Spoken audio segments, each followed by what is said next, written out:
వాతావరణం బాగుందని ఫ్రెష్ పచ్చి చేపలు కొందామని విజయవాడ ప్రకాశం బ్యారేజ్ దగ్గరికి వచ్చాను. చేపల మార్కెట్ ఇక్కడే ఉందని వచ్చాను. చేపలు 1200 చెప్పారు. ఈ 2 చేపలు పట్టే ఓనర్ గారిని అడుగుదాం పదండి. 5 నిమిషాలు 4 నిమిషాలు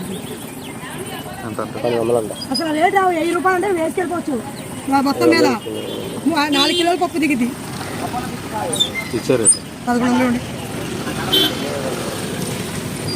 చెప్పి ఎంత ఇస్తారు? ఇవి జనం ఉండవు.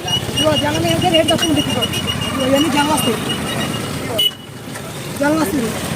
జనం అనేది 3 చేపలే ఉన్నాయి కదా. ఆ ఓనర్ గారు చెప్పిన మాటలు విన్నారు కదా. 2 చేపలు కలిపి 1300 అంట. నేను అటు తెగొట్టి ఇటు తెగొట్టి డబ్బులు మొత్తం కలిపి 500కి మాట్లాడా 2 చేపలు.